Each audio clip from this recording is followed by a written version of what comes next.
All right, welcome to another edition of the MHA Podcast, the Mile High Affiliates Podcast.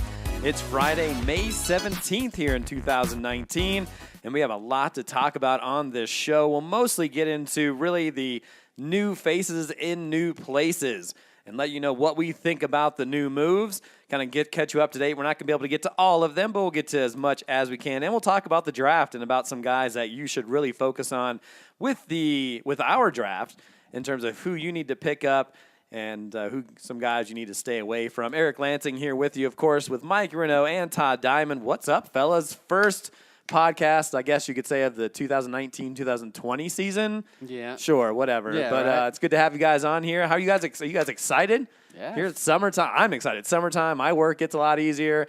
Thus, we're doing this podcast. We're in my new home. So a lot of you may not know that I'm in a new place. Some of you probably know.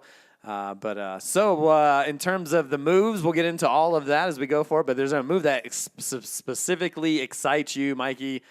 There's a lot of moves we're going to talk about. Which one excites you the most? Most excited or is least intriguing about, the two disgruntled Steelers. Sure. Oh, yeah. And what it's going to do to all three teams involved with the Raiders and the Jets and the Steelers. So what happens with Bell and Brown and the Steelers now without those guys? It's just such an interesting dynamic to see what happens. The 3Bs are gone. There's no more 3Bs. Yeah, no more 3Bs. Right? It's 1B, 1B, 1B in different places. What about you, Todd? Probably the obvious one, the Cleveland friggin' Browns. It's 2019, and they made a move for OBJ. I mean, you never thought you'd utter the words the Cleveland Browns might actually have a shot of not having the first overall pick anymore. Yeah, the Browns. There's something to look at. They've got some weapons now. Yeah, I mean, you match OBJ with Baker Mayfield. You throw in, even Kareem Hunt a little bit into that mix. I mean, obviously he's suspended for 8 games, but I mean, you just have a rejuvenation for the Cleveland Browns. I mean, it just took one draft to do it, because we all sat here for the when the Browns, they drafted Baker Mayfield 1. Then we looked at that Denzel Ward pick. We're like, but we thought, well, that's typical Cleveland Browns, just making a pick. But that one worked out, and now they have, now they have like I can't believe we're saying this, but a face of a franchise now in Baker Mayfield. He's the face of the Cleveland Browns. Odell Beckham's not the face of the franchise. We'll get into that. So Todd's excited about the Browns. A lot of interesting moves there. For me, I've always been a Mark Ingram favorite fan, whatever you want to call it. And now he's got his chance to thrive. And I don't know if Mikey's going to make fun of me for picking another Ravens running back before the season starts. But I'm excited to see what he can do. So we'll talk about all those guys as we go along. And so you guys ready for some MHA trivia? All right, Brain. You don't like me and I don't like you. But let's just do this and I can get back to killing you with beer. It's a deal. Heck yeah. All right. I thought about this in the offseason. I call it the MHA trivia because we do trivia about MHA. We kind of gotten away from that a little bit. Do we need to get more back into that, or is it fine that we just do trivia even though it's not about the league? I think what it's I'm saying? fine. You think it's fine? There's only so much we can talk about the league, right? I mean, I say the best trivia question I think that we did, I don't know if it was a trivia question, but who was the first player drafted in the very first? Yeah, again, that's like an MHA actual trivia. And when we found out who, and I think we took guesses of who we thought it was, and obviously what the answer was, we were just like not shocked, but not surprised that it was Rod Smith was the first player drafted. I was like. And I think that's, I thought that was like, that's pretty cool. Todd's like those nuggets. Well, this is not going to be an MHA trivia, but it's going to be trivia brought to you by the MHA trivia. Okay. All right. So here we go. Okay. As I'm just reading this, it's been a while since I've typed this up. Okay. So which round would you draft this running back? Now, I'm going to give you a stats. I'm not going to tell you who the player is, but you're going to tell me based on the stats where you would take him in the MHA draft this year. Okay. So, in the past 3 seasons, this running back has averaged 1,123 yards, 8 touchdowns, and 283 touches. So that's an average, not a total of 3 years, but what he's averaged the last 3 years. So this running back who has averaged over 1,100 yards, 8 touchdowns, and 283 touches, where would you think you would draft such a player? 3rd round. Okay, Todd is saying the 3rd round. Mikey? Well, you didn't include how many catches they had. That's a big deal. There's to a me. reason why, but I could tell you his receptions if you'd like to know. Well, yeah, that makes a big difference to me. He had 20 receptions. Well, he averaged 20 receptions. 20. Okay. So not a high number. So, given that, I'm gonna say 3-year span. That's pretty good. I'm gonna say 4. Okay. Do anybody want to guess who that running back is before I tell you who it is? Anybody have any guesses before I tell you? Kamara? No, What? That's impossible. He hasn't even been around 3 years. Oh boy. Yeah, I don't. I'll give you a clue. He's in a new place. Thus the new faces and new places portion of our show. Telvin Coleman? That is incorrect. You're done with your guesses. Okay. Because I have a list of guys here, but I don't know if he's even made the list. But Yeah, my mind is drawing a blank. That's okay. on who this could be. the idea of it is you said 3rd round and 4th round. So would you guys pick Jordan Howard in the 3rd or 4th round of the draft coming up this year? No. Probably not. See? So it worked. So that's the idea, is that Jordan Howard, in his last 3 years, has averaged over 1,100 yards, 8 touchdowns, and 283 touches. Now he's in a new place that obviously is going to change some things. He actually finished 33rd amongst our running back scoring. So while his stats on paper look incredible, probably not going to do that again this year. And we'll talk about Jordan Howard. At least we hope to get to him. But maybe we'll talk quickly about Jordan. We'll go ahead and talk about him while he's up. But what do you think about Jordan Howard? He's in a new place and, putting up decent stats, but obviously he gets traded. No, he goes to Philly. Thank you. Philly. From the Bears. Thank you so much. So what do you guys think about Jordan Howard? Do you think you can put up those numbers again, Todd? I think so because you have at least. Wow, you think so? Yeah. He's picking him in the 3rd round. I think because the weapons are a little bit better in that offense because you have Deshaun Jackson on the other side, so that definitely helps. And you have a seasoned quarterback in Wentz that.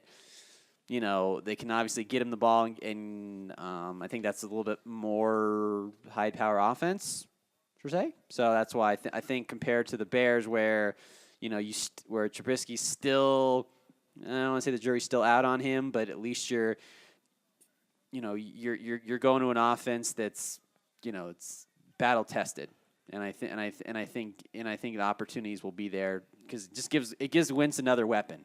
It just gives Wentz another weapon, whether it's in the red zone or just another, especially the catching part of it. That's definitely big because they have. I will tell you before I let Mikey talk. So Yep. Chicago actually averaged more points per game than Philadelphia did last year. I don't know if that makes a difference, but just saying, in terms of points per game, if you're talking about who's going to get more points, I mean, just based on what they did, Chicago averaged about 26 points per game, a little over 26. Philadelphia almost 23. So a big difference in that regard. But, Mikey, what do you think about Jordan Howard? I don't like him at all. I'm sorry. What's so wrong with 8 touchdowns, 1,000 yards? Well, I have no problem with that if he's still in Chicago. But now that he's Phillies has a pretty good offensive line, though. Yeah, I mean, No, they do, but that's not my issue. My issue is the whole committee approach, which they had before he even got there. So now you're dealing with a team that already has Josh Adams, Corey Clement, Wendell Smallwood, and they just drafted Miles Sanders, and they're still trying to coax Darren Sproles into coming back.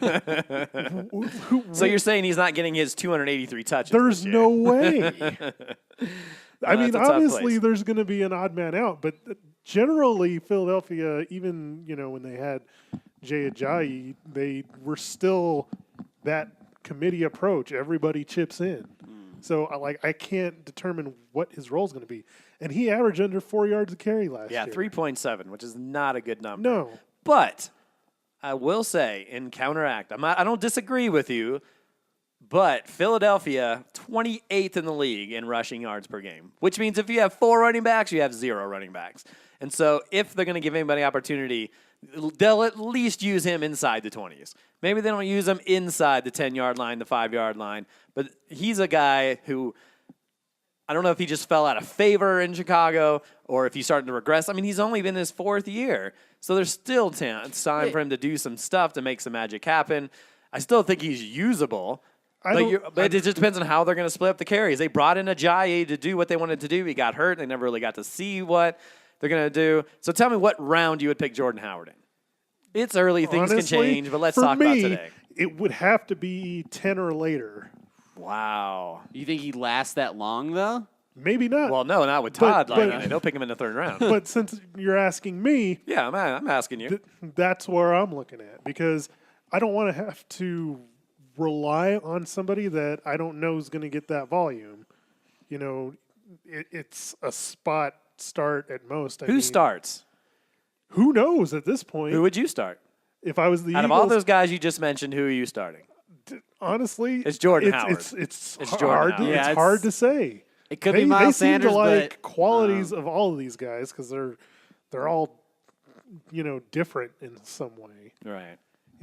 But I would have a hard time thinking that Jordan Howard, it doesn't even matter who starts in that offense because they kind of switch it up on every single down. And they're a passing team, and you just read the stats. He's not a guy that catches out of the backfield.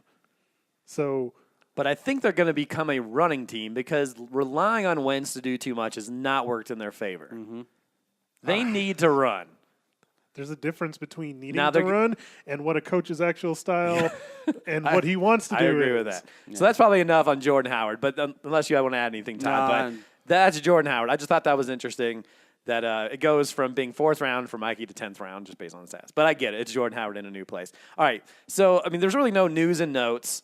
We're going to tell you all the moves. You know a lot of the moves by now out there in MHA owner land, but we're going to go through these and talk a little bit about them, give you some of our thoughts. In fact, we're going to kind of play a small game where I'm going to tell you guys, I'm going to give you a name on a scale of 1 to 10. You tell me if you like or hate the move. 1 is you just can't stand the move. 10, absolutely incredible for both fantasy owners and for the player. So we'll go through, and obviously the biggest name of them all, and maybe you guys think someone else is bigger, but I think Le'Veon Bell to the Jets is probably the biggest move.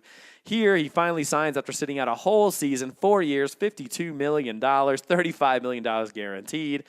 Highest paid running back after Todd Gurley and after David Johnson. Todd, on a scale of 1 to 10, 1 being you hate it, 10 being you love it.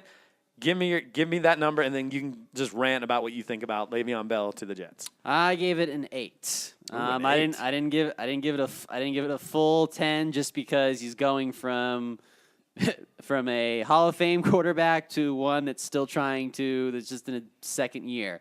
Obviously, he's Le'Veon Bell when he is on the field. He arguably is the best running back in the league. We'll see what Saquon does, this year, because obviously what Saquon did last year kind of changed some people's perspective.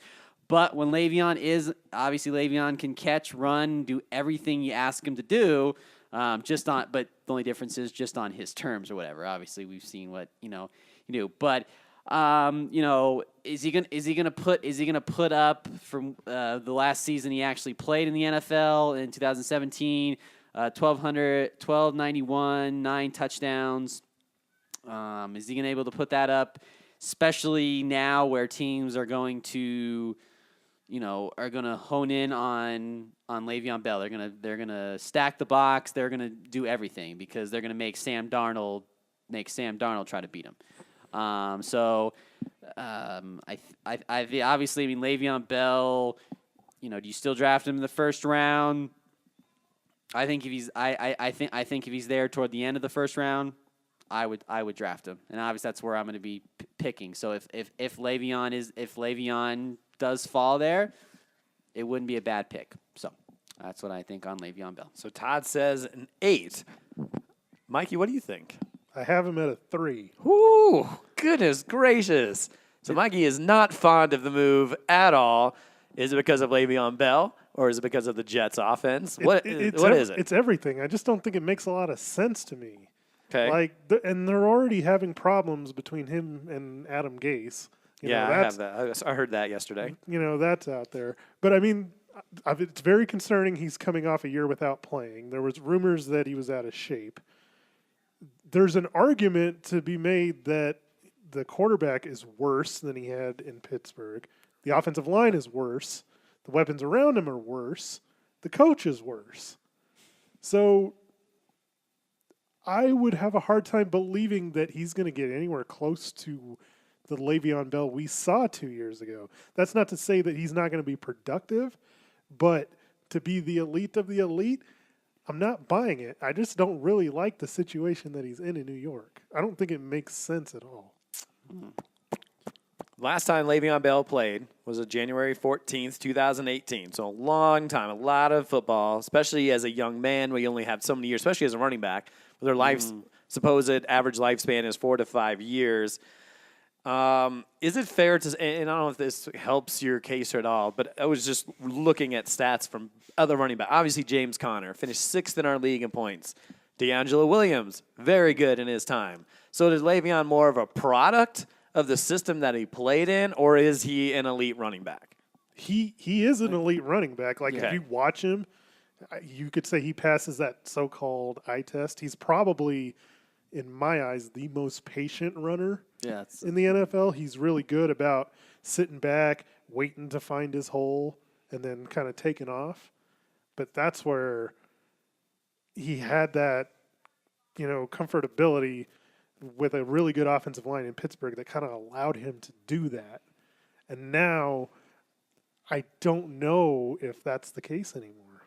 What if I told you, Gase and his running backs, he likes to use them as receivers, which we obviously know Le'Veon Bell is incredible receiving the ball. Kenyon Drake and Frank Gore combined for 1,257 rush yards and 276 carries, 4 rushing touchdowns, and a lot of that is based on the offense and them not being able to score. But 65 receptions, 601 yards, and 6 touchdowns.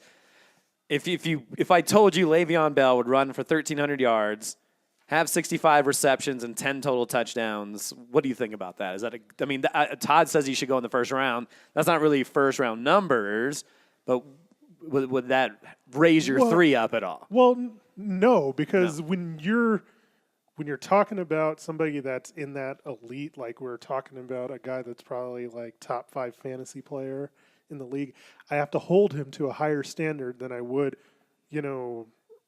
average middle road running back.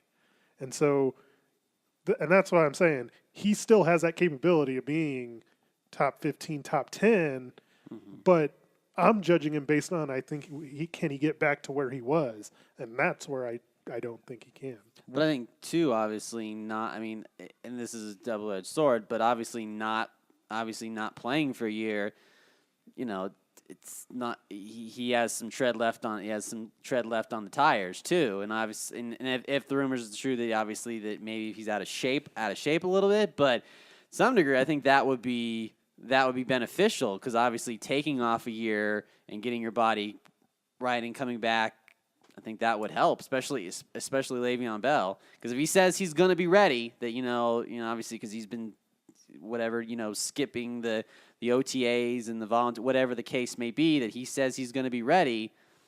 I think that does go into account a little bit, because whether the case was whether there was the suspensions or some of the injuries, when he got on that field, regardless of what the offensive line, whatever the players around him, he still showed up and still put up the numbers. Can we be excited about the volume? He doesn't really have he's going to be 3 downs. I'm looking at, can you name the backup Jets running back right now, according to the depth chart that I'm looking in front of me? Isaiah Correll? No. Is it still Bilal Powell? It is not. Oh, see? Well, Ty Montgomery, Ty. Elijah McGuire, and Trenton Cannon. Well, Elijah McGuire had some moments. He had some moments, but they're going to give Le'Veon. Yeah. Now, the situation with Gase, if you're not familiar, is that the media is saying, and I don't know if he is saying it or the media is reporting it. Either way, the media is saying that the coach, Gase, is saying that he shouldn't have either been paid that much as a running back or shouldn't have been paid at all. And so I don't know if him showing frustration that obviously there was more GM management than he that wanted Le'Veon Bell. Who knows who's telling the truth? But that's the situation in that regard. So you hope that's not the case, and you hope they feed him the ball. Because Todd saying he goes in the end of the first round, where do you think he should go? I think he should go in the second round. My other concern with Bell and this is total speculation on my part, if the Jets aren't having a good season, Sure. something tells me that maybe Le'Veon is not the type of guy that would be giving max effort and wanting to carry the ball 30 times. Again. Gosh, you hope that's not the case after $35 million guaranteed. Yeah. You hope that's not the case. And where did you say you in the late second round? I said, I'd be okay anywhere, even if it's early second round. Okay, so I'm going to go through just a couple names, and then we'll move on to the next one because you talked a little about Le'Veon. Who would you rather have? Would you rather have James Conner or Le'Veon Bell? Both of you. Anybody can chime in. That's a tough one, isn't it? I say Bell. I still say Bell. I would go Connor only because I'm always leaning towards the guy that's in the better offense. Agreed. He'll have better touchdown numbers. Bell may have more receptions, but I think touchdowns, and he'll get the work. Would you rather have Le'Veon Bell or David Johnson?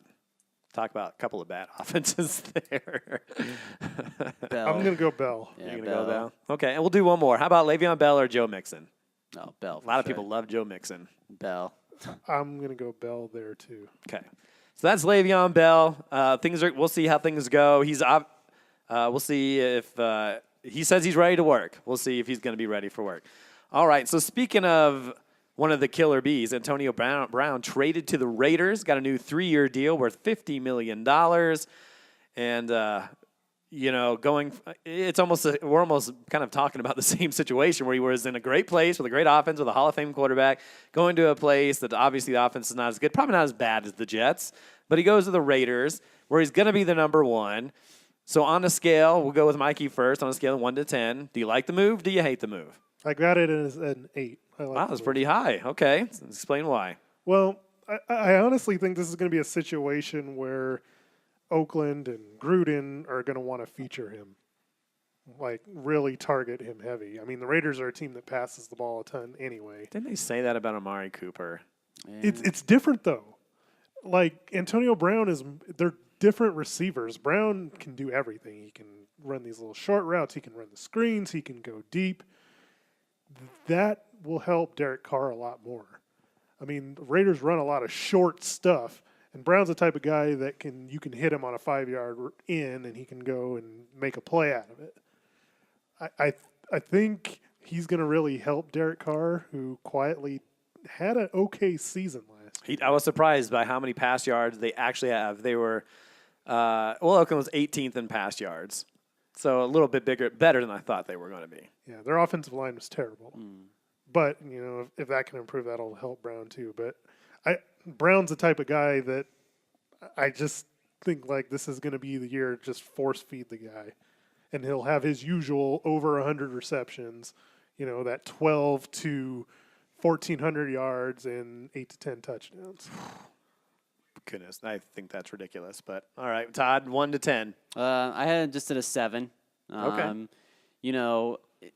Kind of the point, obviously going from Hall of Fame quarterback to one that, has his moments and, looks like a Hall of Fame quarterback, but at times too, and also too, I'm worried about too, if the Raiders aren't doing very good, is Antonio Brown going to have one of his little hissy fits on the sideline where he's throwing Gatorade tubs across the sideline? But I think But I agree with you, Mikey. The fact that they are going to force feed him because obviously they paid him all this money. They're this is the Raiders' future for the next 5-6 years. Let's be realistic. But Antonio Brown I still think is still the best wide receiver in the league. Just like I said, all what he can do, versatile, whether it's receiving, even rushing too as well, and so forth. So, I think it can't get any worse. Can't get any worse than what was going on in Pittsburgh. But it's got to be careful too. I mean, obviously stuff goes bad. I mean, is Antonio Brown going to go up to David Carr and start yelling at him? So, but I think Antonio Brown still, I think in this case, is still a first-round draft pick.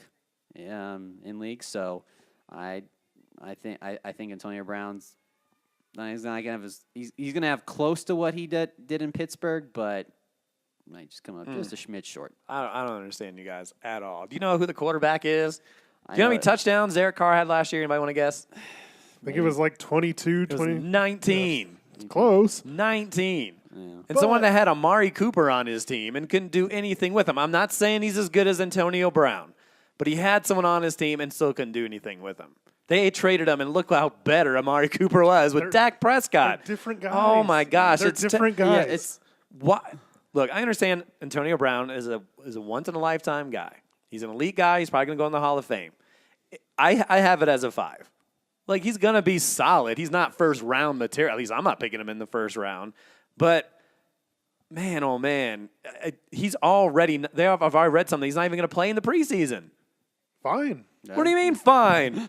Come on. They got to get him on the same page. He just can't run in a field. They got to get into game action, and he's not going to be there already. It's already a recipe for disaster. He's already bitching and moaning. I can't take it. If people can't cover you, why do you need preseason? Oh, come on.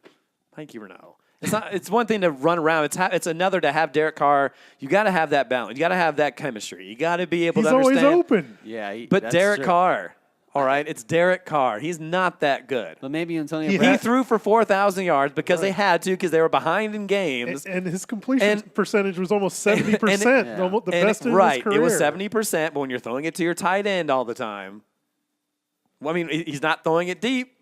Right. And he likes to go deep, too. I mean, he can run any route he wants. Antonio Brown is great. I'm not having any problems with that. But he's also hitting 30 this year. I think he's already 30 this year. He'll get the target's going to be high. I don't think the consistency is going to be there. I just think, especially in the case of the Raiders, as much as they're going to be behind, like, I just have to believe Didn't matter last year, did it? that he's going to just be force-fed. I mean, if anything, Antonio Brown's going to make Derek Carr step up his game anyway. What do you mean by make him? Because he's going to cry and moan and bitch that he's No, not getting the ball at a regular time? No, I just think Derek Carr's like, all right, I got the best wide receiver. I have to step my game up, make sure I'm getting everything on the same page for the most part. Now, I know you said Antonio Brown may not play in the preseason, and That's what they're saying, or that he's not playing. And that could be. What is? I didn't say why he wasn't playing in the preseason. I don't know if it's because he thinks he's old at 30 years old, or if he's already whining and complaining now and bitching about having to. I don't understand. look, I don't like the guy Antonio Brown, but he is that dude that just will come out and just show everybody because that's who he is. He's as an FU to everybody. Okay. That I'm still the best. So where are you drafting him? Todd says he's a first-round pick. Is he a first-round pick? He's a late first-round pick. So, all right. So we'll play, I wasn't going to plan to play this game, but we're obviously, at least I'm split with you guys in terms of, so which wide receiver would you prefer to have? Would you have Antonio Brown or Odell Beckham? I'm taking Antonio Brown.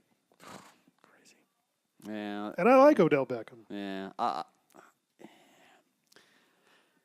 I still take Brown.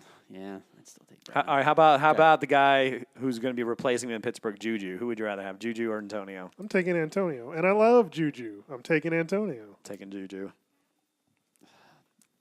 Juju's gonna get double teamed, so I'm still taking. Why Brown. would Antonio Brown get double teamed? Because Tyrell Williams, the next guy we're going to talk about, Oh, well, is going to come in and ask for the best guy or double coverage on his own. Maybe something will change my mind, but right now, don't like Antonio Brown. Okay, Tyrell Williams, he's now in Oakland. Is he going to come in? We won't talk too much about him. I mean, he had 41 receptions, 653 yards, 5 touchdowns last season. On a scale of 1 to 10, Mikey, I have him at a 2. Todd, hold on, we'll get back to you. Well, here's another shocker, but I have him at a 10. I mean, What? Because everybody's going to be focused on Antonio Brown, and that's going to So leave. let's just say it now. All right. Derek Carr going to be the number 1 quarterback in our league this year? Because you guys apparently love Derek Carr. Well, at least he was better than Mikey a little bit. All right, so Todd has him as a 10. I mean, I didn't even put a number. I don't give a shit, honestly. I'll say a 3 because I don't think it's going to matter that much because I don't think he was that good. When he was still the third receiver over there and didn't do much over there. And but. you have to remember, we're talking about there's a difference between real life helping your team and the offense versus fantasy football. And like Tyrell Williams is like one of those guys that like if you're going to draft, you can't draft him to be a starter. You can't draft him to be a guy that you even play every other week. He's like the dude that, he's just there to take the top off the ball. You have to basically pick the right matchup in order to play him. So to me in fantasy, he's worthless. But again, for an offense, how the Raiders operate, like throwing the ball, and Tyrone Williams. But they drafted a running back in the first round to run the ball. There's the offensive line's still questionable too. Which what are your numbers for a Tyrell? guy that runs deep? Right now, as we're speaking now, what do you think his numbers are going to be? I love his numbers. His numbers are so great. I say at least 800 yards receiving, 8 touchdowns, and give him 15 receptions. What? He's going to have 15 receptions and 8 touchdowns? No, that's wait. Maybe 50 receptions? Yeah, because if he's going to have 800 something yards on 15 catches, he's going to be that's like 70 yards a catch. Yeah, I go about 40 receptions. That's why I love asking him his numbers. He's just not sure. He does average 16.3 yards per reception in his career. The most receptions he's ever had was back in 2016 when he had 69 receptions for over 1,000 yards and 7 touchdowns. So take that for what you will. Now let's talk about another all-pro wide receiver that was traded. We had 2 in 1 year. Pretty incredible. And that was Odell Beckham Jr., went from the Giants to the Browns. And so Cleveland, last season, 14th in the NFL in pass yards per game. They were 20th in points per game. Mayfield showed a lot in his rookie year, 64% completion percentage, 27 touchdowns, which is a rookie record. Todd, what do you think about Odell Beckham, 1 to 10? 9. He loves it. Todd's on the Brownie bandwagon. You have probably Odell's probably top 5 wide receivers in the whole league. You're giving Baker a big target. Like I said, I think Browns fans were just salivating. Now the only negative thing you have to worry about, again, and we talked about Antonio Brown, and as well is you got to just make sure if things aren't going really well. We've seen Odell too, just kick some field goal nets, just the usual, yell and scream too as well. But he's going from Eli Manning, who obviously is in decline as well, and that offense wasn't. Obviously, the offense was more centered around Saquon, which again I'm very happy about. But going to the Browns where you have a young quarterback, a lot of energy and wants to win, I think that'll help Odell thrive in that offense as well too. And you have Jarvis Landry on their side too, so that'll teams will have to kind of pick and choose who they're going to double team and so forth. But I give OBJ a 9. I think he's say it now. I think he'll lead the league in yards. Okay, Mikey, what do you think? I had him at a 10. Okay, you had him. Did you change your mind after Todd talked over here? No. Okay, so why a 10? So this should work. Should work. I like the should start of the sentence. Everything sets up nicely for him. He's finally out of this crap situation in New York. It just wasn't working for both parties. But he gets to go to a team where the quarterback is very much like him. He has that swagger. He gets to join his old college boy teammate, Jarvis Landry, and make him happy. So he's got a decent tight end there. They got, good running game with Nick Chubb. This offense should be really good. And Odell, if he's healthy, should be back to the Odell of his first 3 seasons, where he was an elite top, 3 or 4 receiver in the league. It should work. It should. And that's why I'm excited about it. It should. The only reason I keep saying what's the hesitancy? it's the Browns. Yeah, Something always goes wrong. I don't know what that is right now, but something always goes wrong. Okay. Like what happens when they get in a game where they get punched in the mouth? You know what happens to like the cocky dude who's talking all that crap, and then they finally get punched, and then everything unravels. That's what I'm worried about with the Browns. I agree. And I think along with Odell, along with Baker, there's also Jarvis Landry, who's also kind of a knucklehead in his own regard. Now, also, Landry is probably the best number 2 wide receiver that Odell's ever played with. Right? Is that fair to say? That's Unless fair. you're like Sterling Shepard or maybe the late Hakeem Nicks or whatever, and later in his career.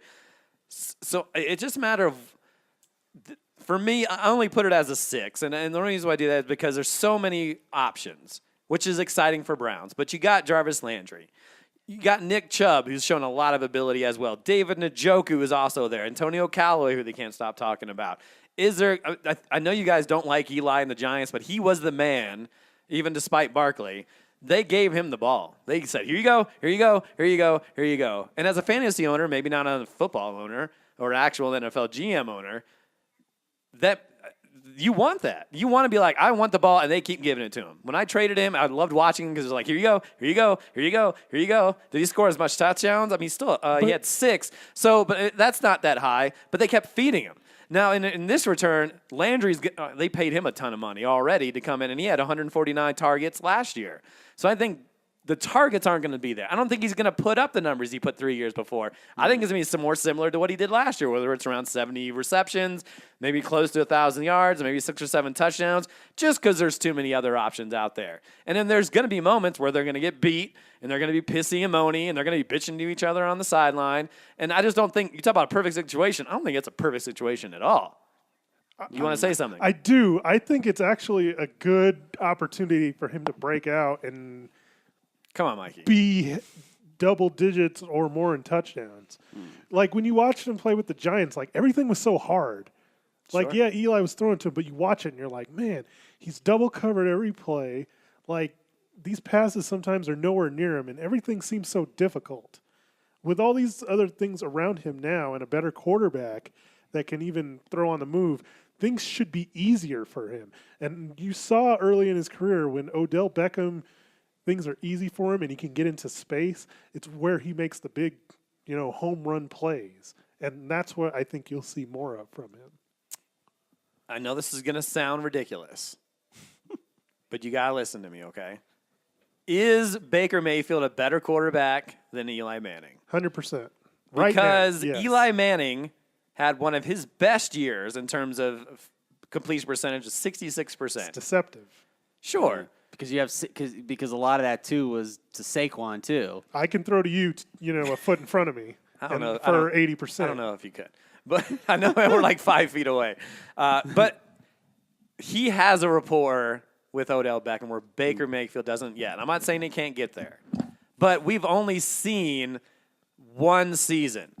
And if you talk about a guy with swagger, we're probably talking way too much about Odell Beckham. But if you're talking about a guy that has swagger, there's going to be interceptions and there's going to be fumbles. So as good as Baker was in his first year, and we'll talk about him more when we talk about quarterbacks and all that stuff. If you were to ask me, Eric, who would you rather have Odell paired with? I'm going to say Eli Manning for this year. Maybe not 2 years or 3 years, but if I want my best stats for Odell Beckham, it's going to be Eli and not Baker. I smell a board bet coming. Yeah, I was gonna say that. Obviously, things can change if Daniel Jones gets in, but I mean that's a tough board bet to make unless they both play 16 games or at least a majority of the season. We'll come back to it. It's real early. We're not even in June yet, but that's where I kind of am with that situation. Okay, that's Odell Beckham. The one thing I also say about Beckham, which I read, he's also not around for voluntary workouts. Great start to the season for him. Okay, to replace Beckham. We'll keep with the wide receiver theme going here. The G-Men decided to sign Golden Tate for 4 years, $37 million. Mikey's already whiffing the air, saying it stinks. So I'll let Mikey start since he's got something to say. 1 to 10, do you like the move or do you hate the move? I hate it. I got it as a 1. I think it's gracious, I think it is so terrible. Are you okay? Is that migraine bothering you? Did you write this on the way over? No. This is awful. Like I don't understand this whatsoever.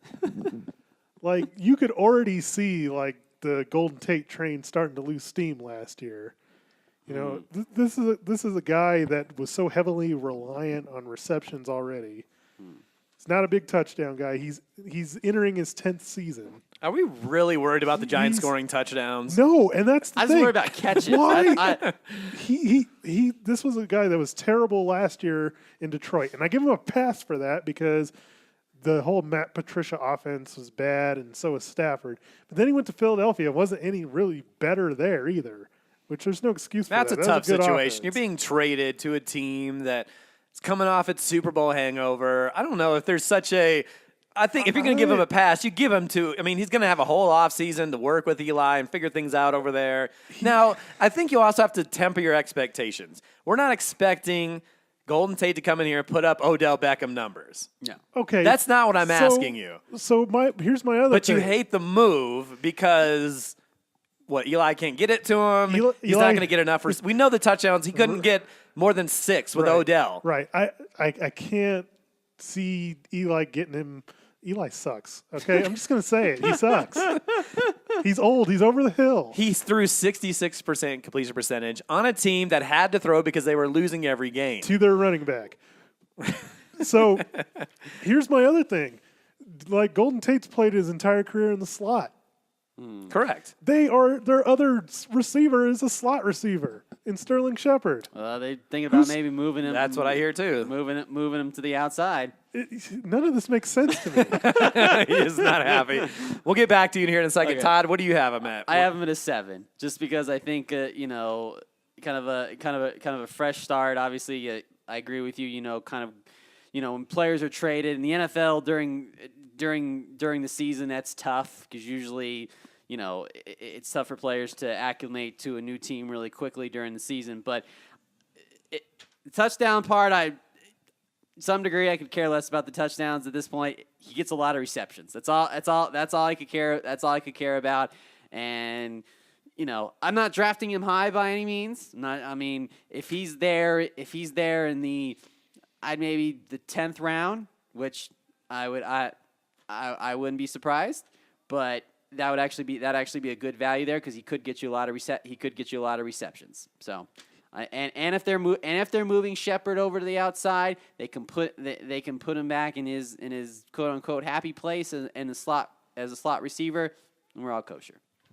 We're all kosher. There you go. But see, I don't understand that Back either. to the hot dog debate we were having earlier. You Yep. have him rated as a 7, and you say if he's there in the 10th round, this is a guy that usually gets drafted like round 4 or 5. So.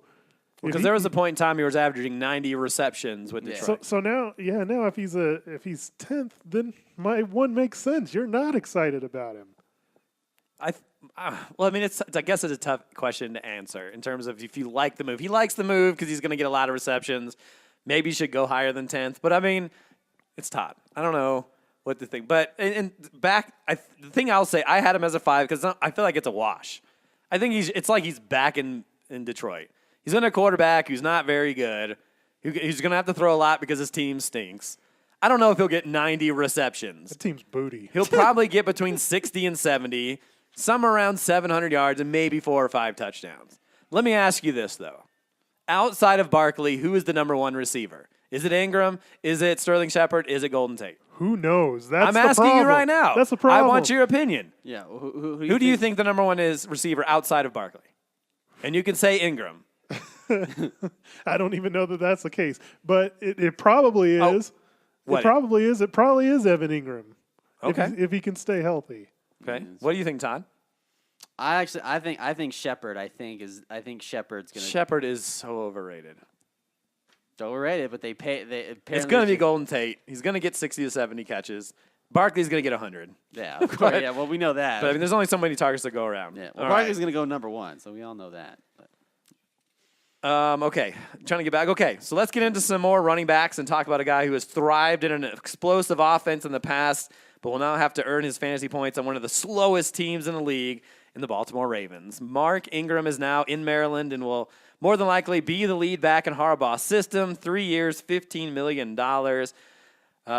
Ravens, we know they love to run. Second in the league in rush yards per game, second in rush attempts, 13th, though, in points per game. Todd, Mark Ingram, what do you think? 1 to 10.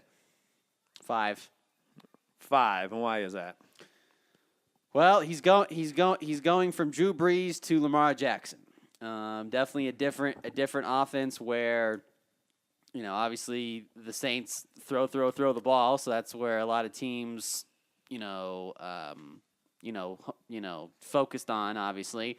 But going to Baltimore, where he's second-year quarterback, a different kind of offense, because now you have a quarterback that's willing to run a little bit more as well too. So that takes away some of Ingram's carries as well.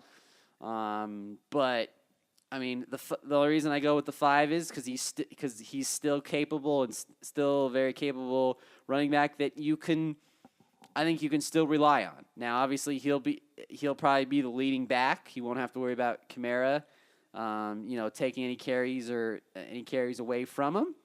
So I think Ingram, will rush for 1,000 yards, but I say he rushes for about, I think he goes about 800, 900 yards, and I mean he'll get the goal line stance, especially in that division, especially in the NFC North, where the AFC North, AFC North, excuse me, where it's a very physical division. So I think he gets at least 10 or 11 touchdowns. And you know what? And I think too they'll try to throw some passes his way. So I think he catches maybe 300 yards and catches, and say maybe like 20 receptions. So I think Ingram, knowing now, he said obviously he was in New Orleans for so long and he only knew one kind of offense, and now it's maybe Harbaugh will kind of utilize him a little bit differently than Sean Payton did. What do you think, Mikey? I like the move. I had it at a 7. And I kind of compare this to Broncos of 2011 when they had Tebow and Willis McGahee. Like, I think these type of offenses, they really work. The focus is so much on Lamar Jackson that it frees up the running back. And I think he's going to get a lot of the work. I think he's easily a guy that's going to go over 1,000 yards if he stays healthy. And so long as he doesn't drop the ball on the turf, because that was a problem in New Orleans. Very true. And, I actually think he's got a better opportunity to do like more than 20 receptions. I mean, he's a guy, even in New Orleans, that was consistently like in the 40s. So I think he can keep that up. So, I mean, I think Ingram is the type of guy that probably vaults him into third round, maybe. So, yeah, I mean, I like that. Third, fourth round. I think I can go with you're that. a little higher than I thought you would. I thought you hated Mark Ingram. I like the situation. I think it really benefits him. I think it was a really smart move on both sides. I agree. I mean, I had it a 7 as well. I think the situation, Gus Edwards ran for 718 yards, averaged over 5 yards a carry, but can't catch worth a lick. So I think that's why they're going to give him more opportunities, and I think actually Gus Edwards will probably get more of the goal line carries than Ingram. So I think his touchdowns may not hit 10, but I still think he has an opportunity to get 1,000 yards and get 40 to 50 catches, because you're right, in that situation with the quarterback and their situation they're utilizing in his system, just here's a dump off here, here's a dump off here, he'll probably be their number one option, unless some tight end eventually comes out and does well. But I'm not too excited about the receiving corps, so I think Ingram can be a workhorse. I think Gus Edwards is going to take some time away from him. And just in terms of how effective Ingram has been from 2014 to 2018, he's never finished worse than 28th best running back in our fantasy system.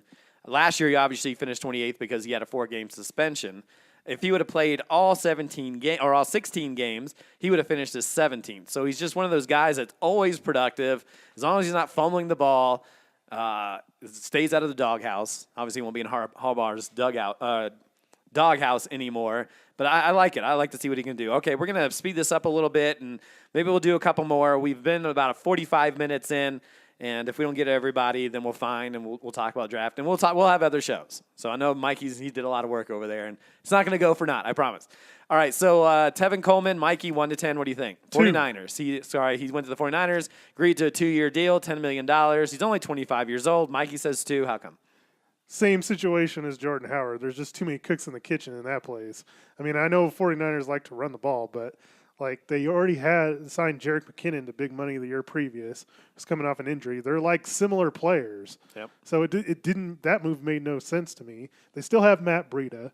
They re-signed Raheem Mostert, who they seem to like as well. He's shown a little bit last year too. Right. So yeah, it's same situation as Philly, where there's just too many guys that I don't like the move whatsoever. What do you think, Todd? 7. Because Has Todd not liked the move yet? Go keep talking. I'm gonna look it up. The reason that I think Tevin Coleman separates himself from those other guys, Mikey, the fact he stays healthy. All of those running backs had just had injury problems. And the fact Tevin Coleman stepped up last year. Now, granted, he's going from Atlanta, a high-powered offense, to the 49ers, where they can't keep Jimmy G upright as well. But Tevin Coleman, probably more versatile, I would think, putting up bigger numbers than McKinnon would and Breida, I think, combined. Because obviously when Freeman went down in Atlanta, Coleman stepped up, and whether it was catching touchdowns or running for him, I mean, he was pretty much 80-90% on the field. I mean Ito Smith, spelled him a little bit, but they still gave the ball to Tevin Coleman, and I think Tevin Coleman will be the primary back.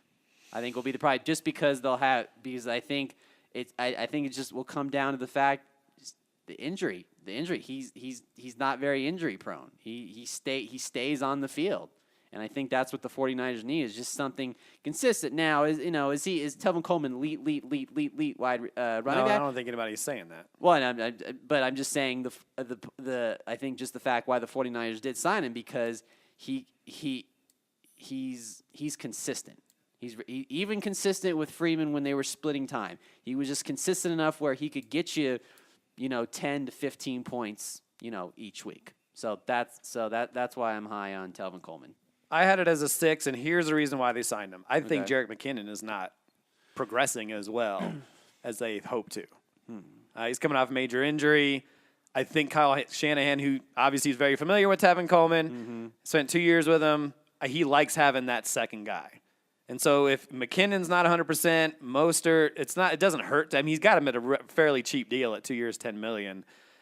I think he'll be draftable. He'll be the number. Let's say everything pans out. Whether it's McKinnon or Breida, he'll still be the number 2. And he's going to play that role where he gets about 8 touches a game. Maybe rushes for 40 to 50 yards. Maybe gets a touchdown here and there. Maybe he has a matchup. He's better against another team. I don't think he's starter worthy. You're going to be drafting him late as a backup. But I think it just depends on what happens with McKinnon. But there must be some reason. I mean, it's cheap. That's one reason. Maybe McKinnon's not 100%. So we'll see. I mean, Coleman, and there was something we talked about, and I don't want to talk too much about Coleman. We'll talk more about it. But I remember you said something like he's better with Freeman. Yeah, well, he's not effective. Good. Right, he's not good by himself. And you saw, and we even saw Ito Smith start a couple games. Right, because Tevin Coleman can't do it by himself. Exactly, and you saw Coleman was really good right out of the gate, but kind of as the season went on, he tailed off a lot. And he's not that old, but that's just I don't think he's okay, but he's not great with a big volume of carries. So he's probably a late guy. All right, do we even talk about Randall Cobb to the Cowboys? 1 year, $5 million. Anybody want to talk about him? I rated him as 1. So they're Todd, what'd you rate him at? I have him as 6 Oh because my god. Oh my. he's still. I mean, they Quickly tell me why, because I don't want to spend too much time on Cobb. They got to replace Cole Beasley somehow, and Randall Cobb is Mikey wants to say, keep going. Yes, I know this is this is the complete opposite of what we said with Telvin Coleman. I know Randall Cobb has had his injury problems the last few years, but he's still very capable.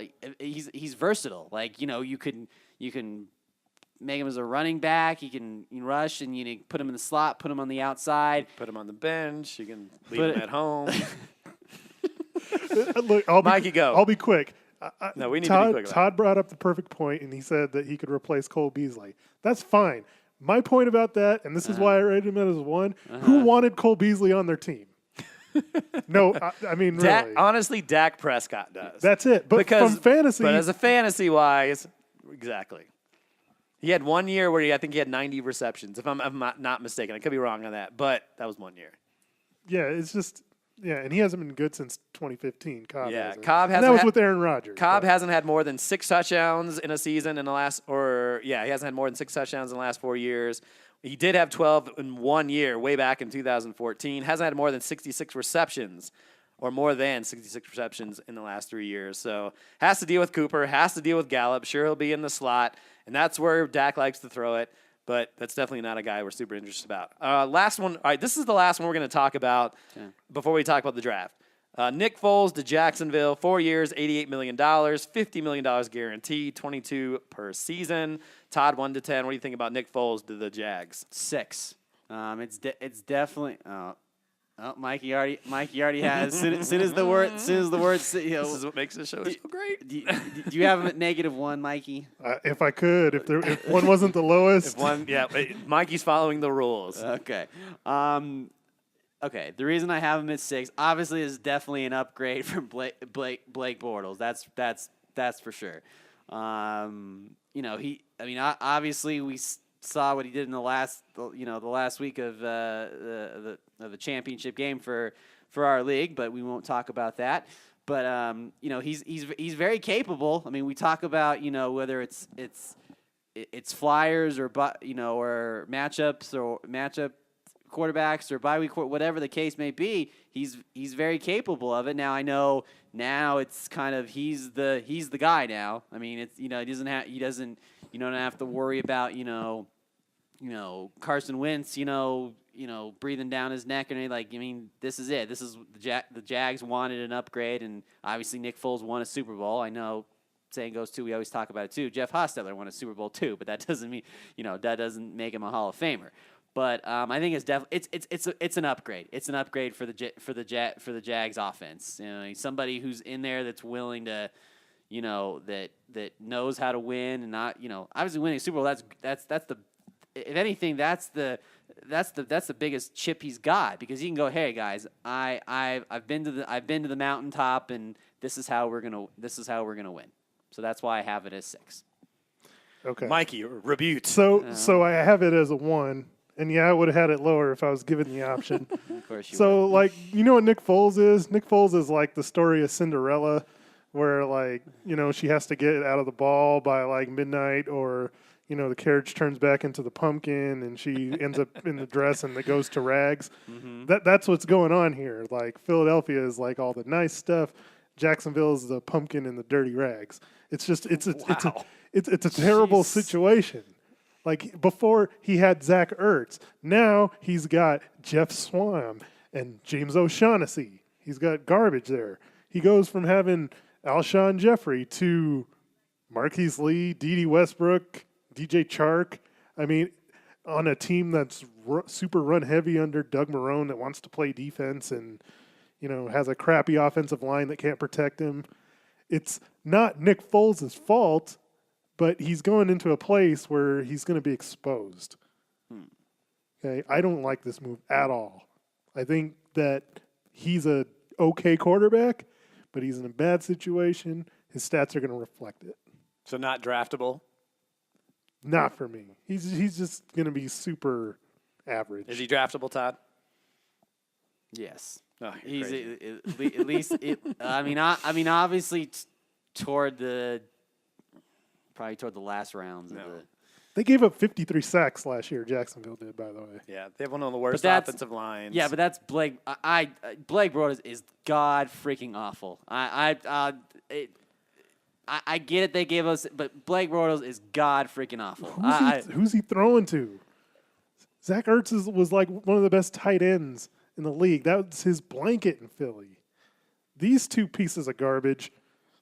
Along with D.D. Westbrook and Marquise Lee are his top wide receivers. And they signed Chris Connolly from Kansas City.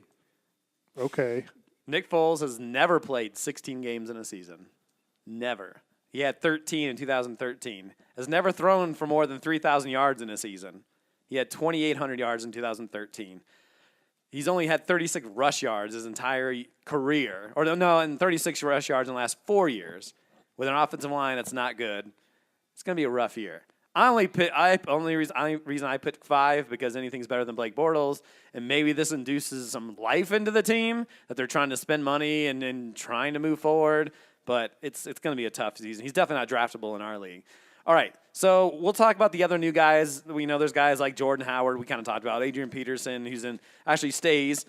Jason Witten's back, but we'll talk about more of those guys as we go along. Let's talk about some guys in the draft as we're almost up to an hour now.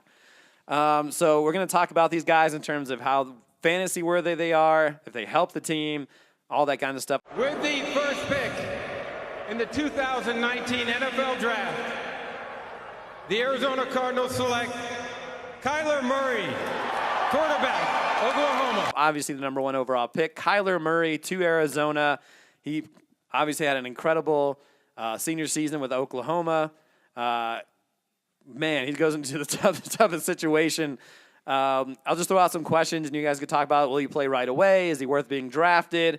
Go. What do you guys have to say about Kyler Murray in Arizona? Mikey?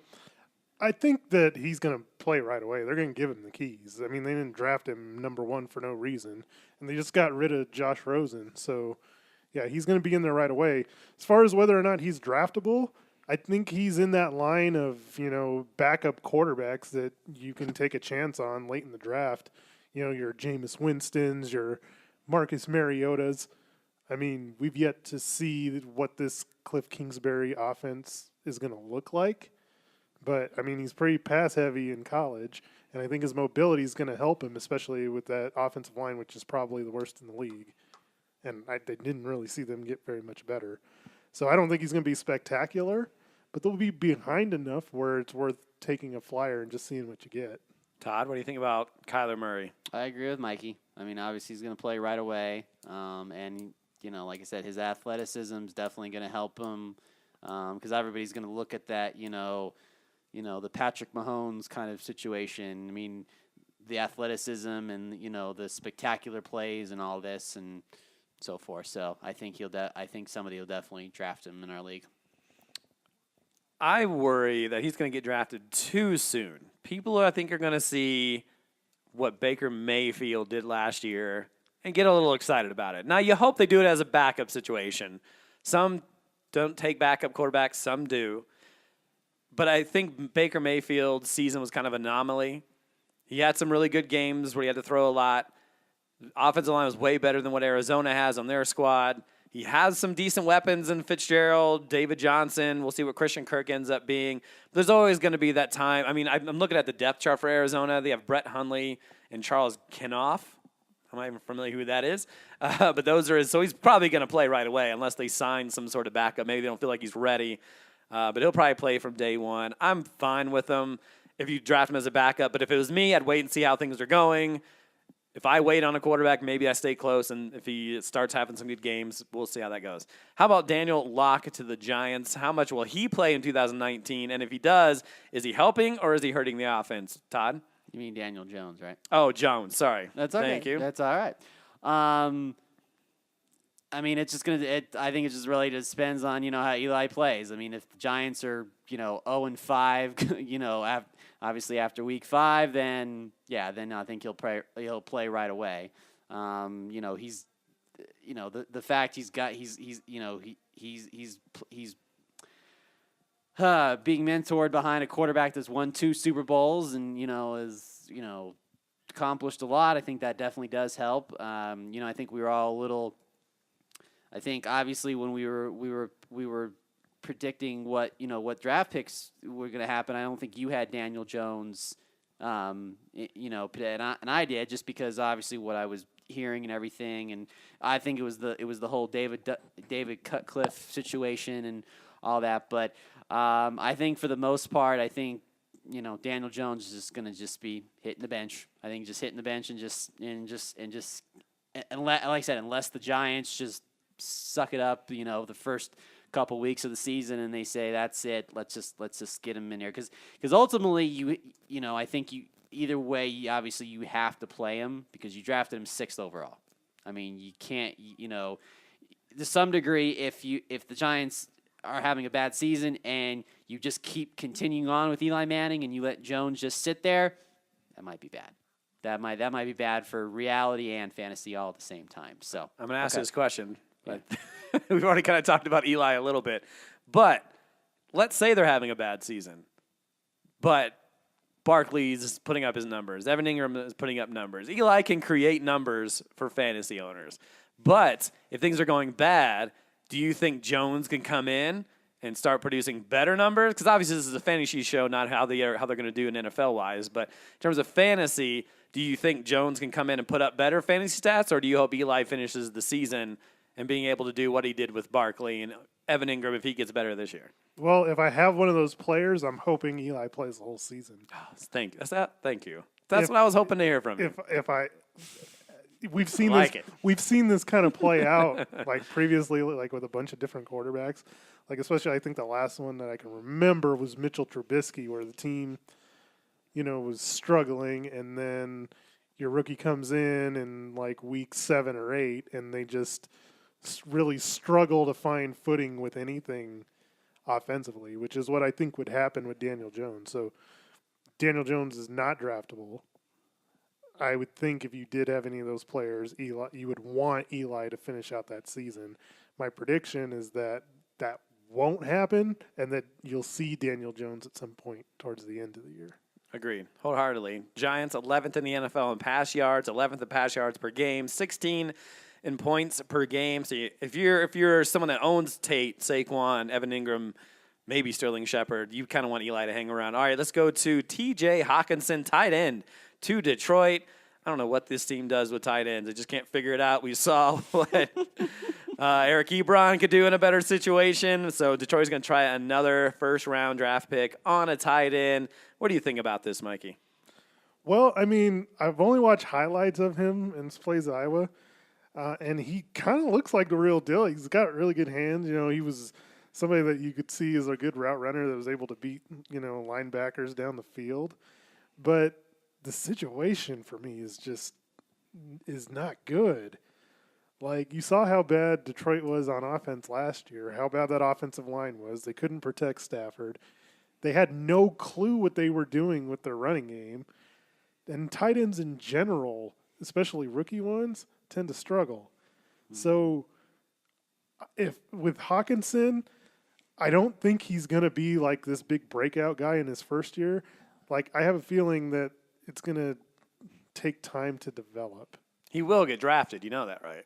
In our league, he'll get drafted. I think he should, because tight ends are so bad. So you have to take a chance. Yeah, because like you kind of know there's a lot of crap out there, so you almost want to take a look at taking the unknown, because unless you get one of those top guys, then it's kind of a crapshoot anyway. But what about Jesse James? I didn't realize he was there until I looked at the notes today. 30 receptions and 39 targets, 423 yards, 2 touchdowns with Pittsburgh. Does that give you pause? That you say those numbers and it makes it seem like, oh wow, they're not great. Terrible. Well, right, they're not great numbers, but for a tight end, he showed signs that he could be. I mean, people were picking him up as a fantasy option last year. Yeah, so does that give you pause in taking a chance on Hawkinson? If it's you and you're deciding between Hawkinson and Jesse James, are you taking Hawkinson?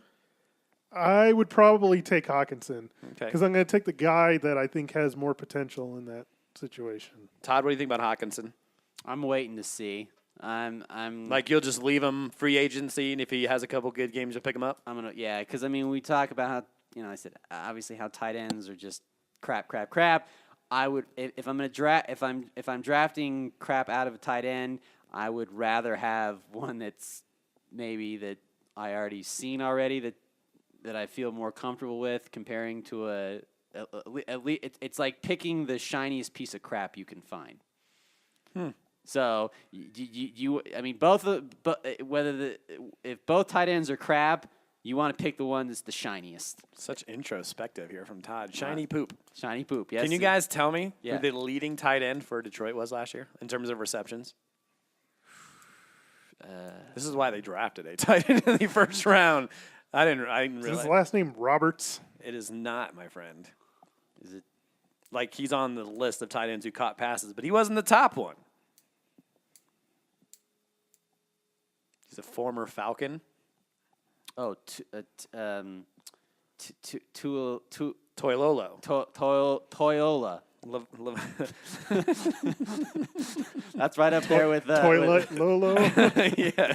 That's right up there. Yes, With, he had 21 receptions for 263 yards. So there's your tight end in Detroit. Currently, thus having to draft someone. All right, let's talk about a little quarterback action. Dwayne Haskins to Washington. Any interest? Case Keenum will be there. I also saw that Colt McCoy is going to be there. Will Haskins even play this year? And does he even need to talk about it fantasy-wise? Haskins is going to play. I think he's going. I think he'll beat out everybody for that. Again, that's another. It's kind of a yes. That's kind of a yes. Wait, kind of to see, for me. But obviously, it would just be a backup or maybe just like or like a flyer or something like that, depending on what it. I mean, again, I think with some of these quarterbacks, just in general, preseason is going to be key. Is going to be really key for some of these, especially for Murray and even Haskins to see if, Case Keenum, we've seen here in Denver, and that just didn't. But they traded for him, right? I mean, they don't trade him. I'm not saying that he's going to come in and light the world on fire, but they traded for him. I think that was just more of a panic move. Because they're like, well, we at least need to have somebody if we don't get one of these quarterbacks in the draft. I think that's what the Redskins were. And Colt McCoy, he's always hurt too. So yes, correct. I think I don't want to say by default, but I think Haskins. I mean, obviously you want to hope Haskins, wows during the preseason to kind of, put the competition away, but. I think he'll win it by default. I think he wins it by default. I think Doug Williams is like, listen, it's always funny how Todd goes back to his 80s references. We're older than he is, and he has more 80s references than we do. Mikey, what do you think about? It's a no-go for me. I'm not gonna sit there and want to put myself through what this Redskins situation is going to be. I believe he should be the starter. I don't know that he will. Should he sit? You only sit if you feel like you're gonna really learn something from somebody. And Case Keenum is at best Case Keenum is a backup. That's true. So what is sitting behind a guy like Case Keenum really going to do for the development of Haskins? Okay. I'd put him in right away, but from a fantasy perspective, he's different from Kyler Murray. Haskins didn't have that. He's not a guy that likes to run a lot, and he also doesn't have the same type of weapons that Murray has in Arizona either. So I'm just staying away from him. Yeah, I think most of us are. He had 108 rush yards in his 4-year career over there, and that dude had a lot of protection in Ohio State. We're not here to talk about what kind of Josh Doxson, Paul Richardson, Vernon Davis, Jordan Reed. There's nothing there. All right, now we'll talk about this one because we love the Broncos, right? Noah Fant.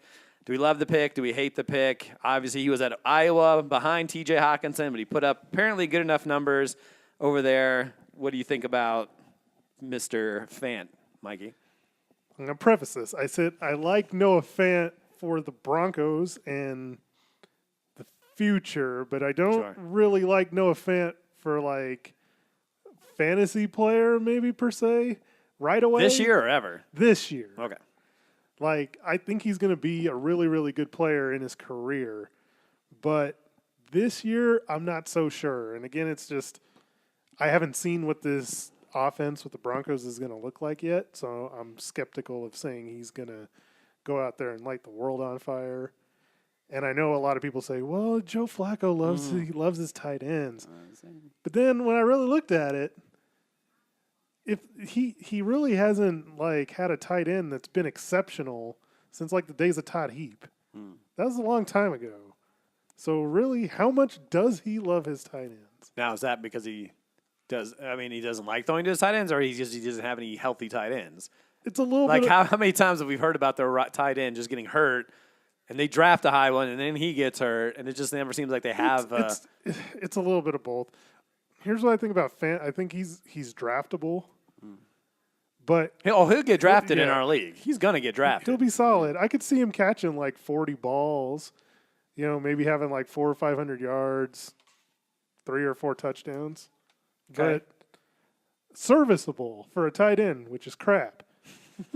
But I'm not over the moon. So are you telling me that just like in fantasy, you're not going to put a catcher on your roster and put him out there? You're just going to leave it blank? Well, no. The difference in fantasy football is a little different. is you got to have those points coming from somewhere. So, yeah, no, I think he's draftable. He'll probably be overdrafted. What round? But if it's me, no idea. I'm like going down into the 14, 15, 16. Oh, I say he gets drafted like in the 9th or 10th round because somebody Maybe, but that's not me. That's not somebody me. will overdraft for him. I think we can agree with that. We can all agree with that. All right. So Noah Fant. Is there anything else that you want to say about Noah Fant, or did Mikey cover it? Pretty much. Okay. I mean, like I said, I think he's. I was just saying with. Just repeating with the you don't need to repeat it if you're just you used to say I'm good with what Mikey said. I'm good with Mike. Okay. You don't have to re-say it if he's already said it. If you have something new to bring, you could say it. But if you're just like, Mikey pretty much said it all, we can move on. Yeah. Let's talk about someone more interesting. Josh Jacobs. Raiders. Probably the number 1 rookie that's going to get drafted. Probably guaranteed. Unless someone likes Noah Fant that much. Well, we do have some Bronco fans. But Josh Jacobs should be the top rookie running back drafted. How soon will Jacobs go? And how, kind of give me an idea of, what kind of numbers you think he could put up in his first year? Jacobs goes in the 3rd round. Okay. He rushes for 800 yards.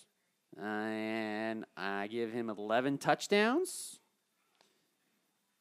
And I'd give him I'll give him receptions as well. I'll give him, I say about 20 to 30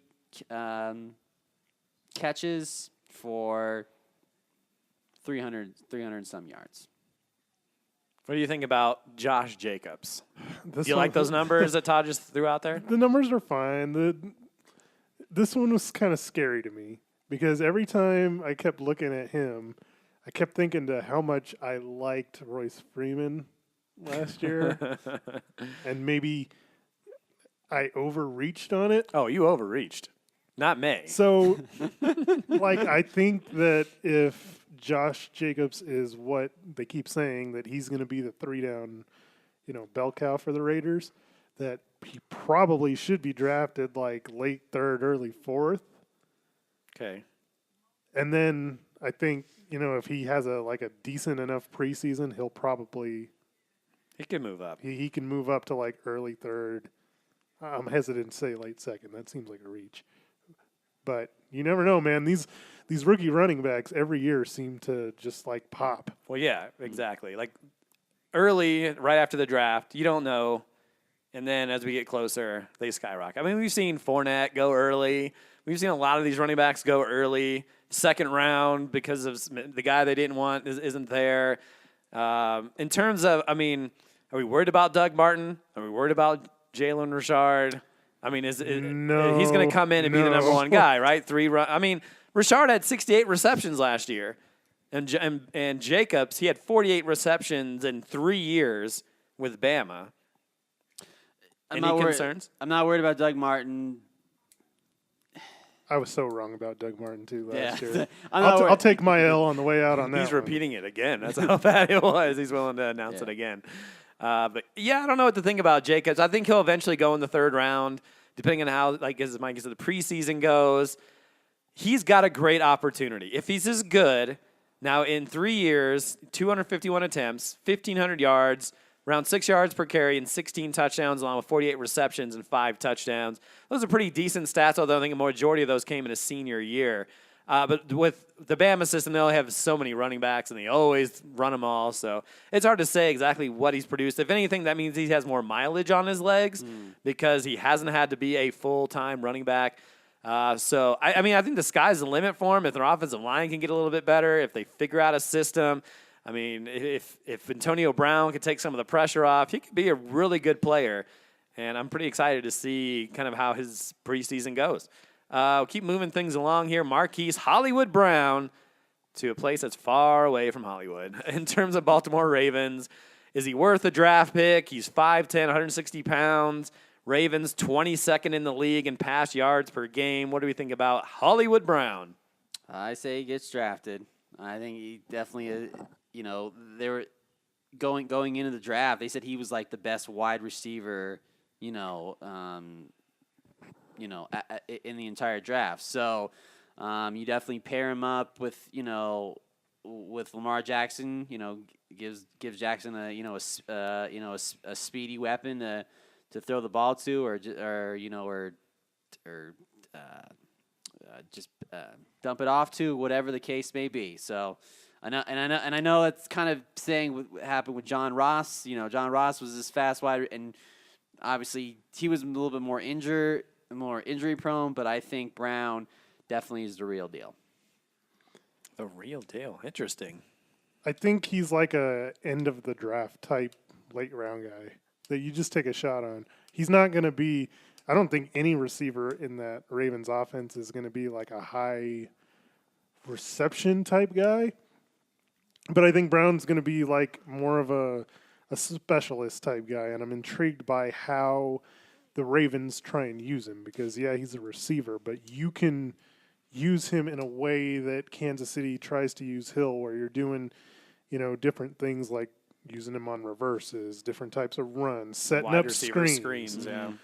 Right, to take advantage of the type of athlete he is. So I think he could be like a big-time playmaker, but doesn't necessarily like have the volume where he's going to be a consistent guy for you. Here's some fun stats from Baltimore world passing-wise. Only 3 of Baltimore's 12 wide receivers currently on the roster has caught an NFL pass. Only 1 has produced more than 500 yards in a season. Anybody want to guess who that wide receiver is? That is the only receiver on the roster currently that has a season where he's had over 500 yards receiving. Can you even name the roster? That's probably a better question. Something Brown. I can't remember. Well, it's not John Brown because he left. Mikey's familiar. He's not currently on the roster. And they lost Crabtree. That is correct as well. Wow. It's a bunch of... This is why Marquise Hollywood Brown is going to get some receptions, Yeah. I believe. Although he is dealing with he had foot surgery in January and won't even hit the field until late July. So take that for what it's worth. But that wide receiver, unless anybody has anybody to say, is Willie Snead. We know Willie Snead, don't we? That's Eric's we boy. love right? some Willie Snead. That's Eric's boy right there. Yeah, Willie Snead. You have Marquise Brown, Seth Roberts, Chris Moore, Miles Boykin. Whew, man, that is awful. That is. Yep, Brown's But that's okay because it's not like, Lamar Jackson's not. God, I'm not going to say that he's not a quarterback, but he's. I'm with you. He has trouble throwing the ball, so Yeah. you don't really need to have like a super elite dude on a team like that. Okay, one last trivia question about rookie wide receivers, because we'll talk about one here in a second. But in the last 17 seasons, only 10 rookie wide receivers had registered 1,000-yard seasons, and there was 2 that happened not too long ago. Can you name those 2? 2 wide receivers that had 1,000-yard in their rookie season. Well, I know Odell did. Okay, yeah, he's obviously not more recent though, but yeah, he's one of those guys. Okay. There's a couple more recent guys. So you're looking more recent than Yeah. that. Okay.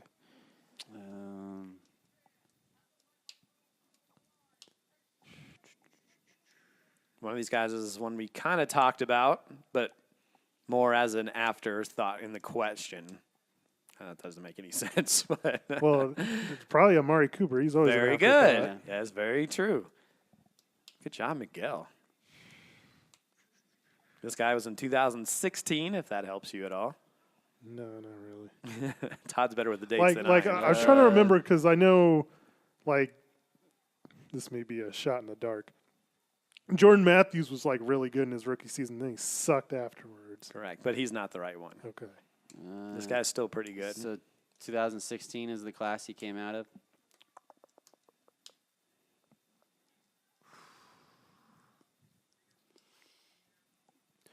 Come on, Todd. You're Mr. Draft. I know. I read that. I read that encyclopedia. I read that encyclopedia every single night. All right. I drawn. Michael Thomas. Oh, Michael Thomas. All right, in 2016. We'll speed this up a little bit. We have some more guys, but we're over an hour and 15, 20 minutes as we go along.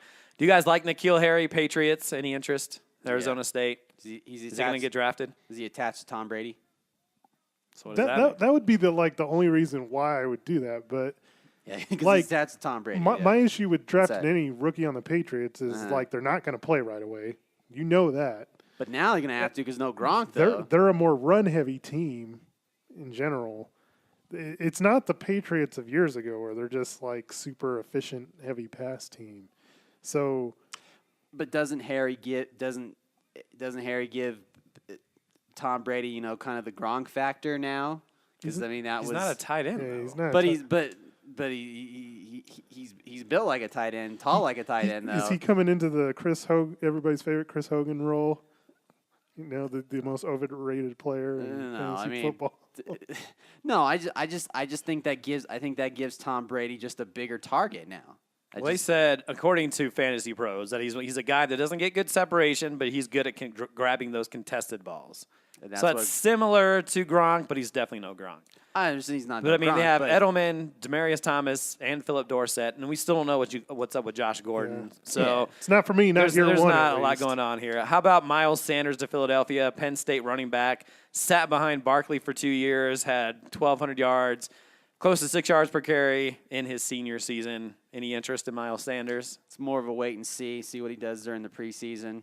Don't like all those running backs over there. Yeah, we've already kind of mentioned he's all an end of the them, draft dude for me that you just kind of sit there and hope. Yep.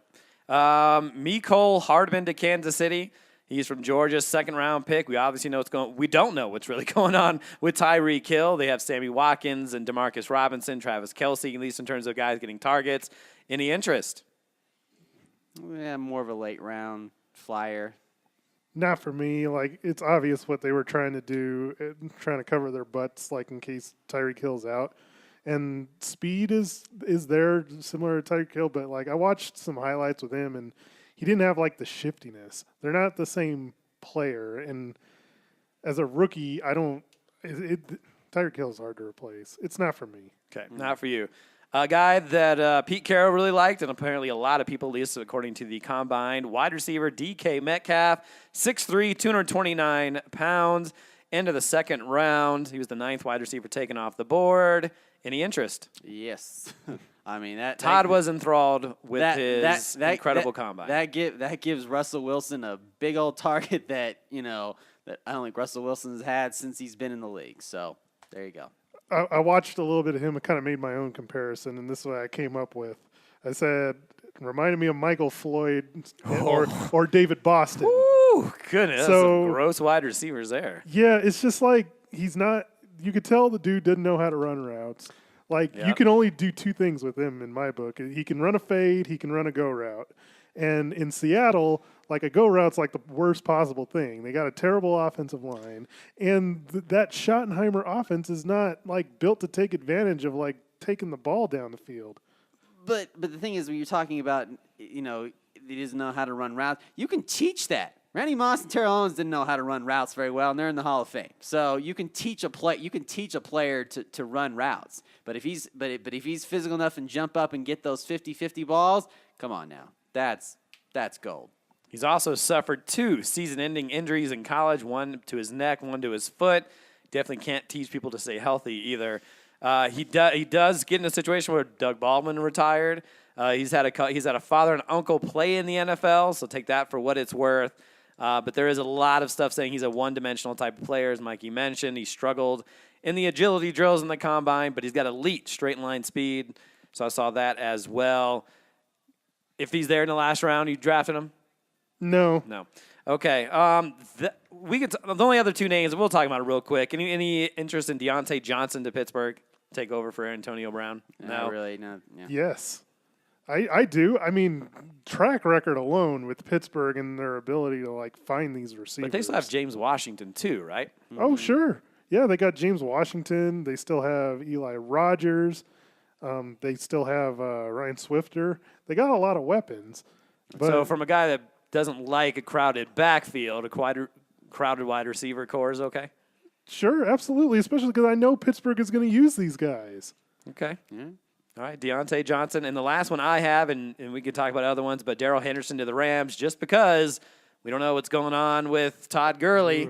Scary arthritic knees. They drafted this guy high, right? I would 100% handcuff. If I draft Gurley, I'm handcuffing with Henderson. Absolutely. Henderson?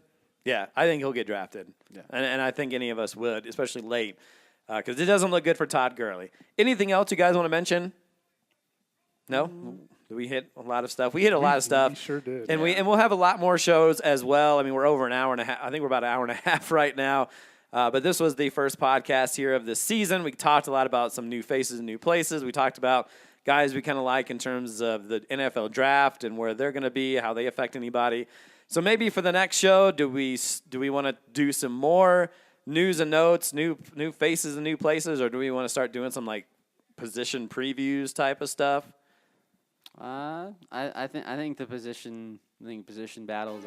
We think we're ready for maybe some quarterbacks. Talked about think Derek so. Carr and Mikey and Todd have him in the top 10 perhaps. Patrick Mahomes going to throw 50 touchdowns again. Don't give me the rocks eyebrow. You guys love Derek Carr based on these conversations. So we're going to wrap up this episode of the MHA podcast. Fun to do this. So hopefully we get to do a lot more of this because we obviously have busy lives and things happen. But here we are. It's summer, and we hope everyone has a good start to their summer. I know I'm going to have. Thanks, Mikey. Thanks, Todd. We'll see you next time on the MHA podcast.